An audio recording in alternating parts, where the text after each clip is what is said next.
அதர்வா சதுர்வேதி. 19 வயசு ஆகுது அந்த பையனுக்கு. அவரோட அதிகபட்ச படிப்பு என்ன தெரியுமா? +2 முடிச்சிருக்காப்புல. நம்ம மத்திய பிரதேஷ் இருக்குல்ல, அதுதான் பூர்வீகமாக கொண்டவர். இவர் ஸ்கூல் முடிச்சிட்டோம், அடுத்து நம்ம காலேஜில் என்ன கோர்ஸ் எடுப்போம், எந்த ஒரு கல்வி சார்ந்து நம்ம போவோம்னு முடிவு பண்ண வேண்டிய முக்கியமான கட்டத்தில் இருக்காப்புல.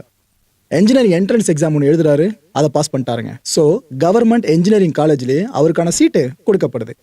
இன்னொரு பக்கம் என்ன பண்ணுறாரு, நமக்கு இந்த மெடிசன் ரொம்ப பிடிச்சிருக்கு, அதனால் நீட் எக்ஸாம் எழுதுனா என்ன அப்படின்னு முடிவு பண்ணுறாரு. நீட் எக்ஸாம் எழுதுறாப்புல, 1க்கு 2 முறை எழுதுறாப்புல. அவர் எவ்வளோ செக்யூர் பண்ண தெரியுமா மார்க்ஸு நீட்டில்?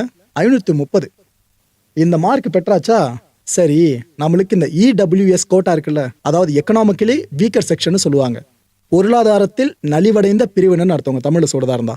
இந்த கோட்டால நம்மளுக்கு கண்டிப்பாக எம்பிபிஎஸ் சீட்டு கிடைச்சிடும், பிரைவேட் காலேஜ் தானே கண்டிப்பாக கிடைச்சிடும் அப்படின்ட்டு அவர் ஆழமாக நம்பியிருக்காரு. ஆனால் அந்த நம்பிக்கையில் மண்ணு வந்துச்சு.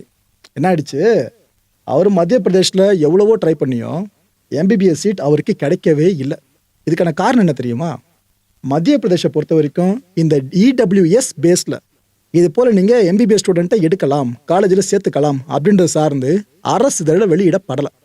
ஸோ இந்த ஒரு இடர்பாடு இருக்குல்ல, இதை பயன்படுத்தி அந்த பையனுக்கு சீட்டுன்றது யாராலையும் கொடுக்கவே முடியல. என்ன பண்ணிட்டாப்ல அதர்வா, ஹைகோர்ட்டுக்கு போயிட்டார். இந்த ஜபல்பூர் ஹைகோர்ட் இருக்குல்ல, அங்கே மனு தாக்கல் பண்ணி வழக்கு நடக்கிற மாதிரி கொண்டு போயிட்டாருங்க அந்த சின்ன பையன். அந்த வழக்கில் நானே எனக்காக பேசிக்கிறேன்ட்டார் கோர்ட்டில். சின்ன பையன் அவரோட அந்த ஆர்குமெண்ட் ஸ்கில் இருக்குல்ல, இதை பார்த்துட்டு அந்த நீதிபதியை பிரமிக்கிறாப்புல. சின்ன பையன் இந்த அளவுக்கு எல்லாத்தையும் பேசுறாப்புல, இந்த பையன் சட்டமும் படிக்கல, ஆனால் இந்த அளவுக்கு கரெக்டாக பேசுறாப்புலேன்னு அந்த ஜட்ஜே ஆடி போயிருக்காரு. ஆக்சுவலாக ஜட்ஜ் இந்த வாதத்தை கேட்டு முடிச்ச பிற்பாடு என்ன தெரியுமா சொன்னார், தம்பி நீ எம்பிபிஎஸ்ன்னு படிக்கணும்னு சொன்ன, எனக்கு தெரிஞ்சு நீ ஒரு தப்பான ஃபீல்டை சூஸ் பண்ணியிருக்கேன்னு நினைக்கிறேன்.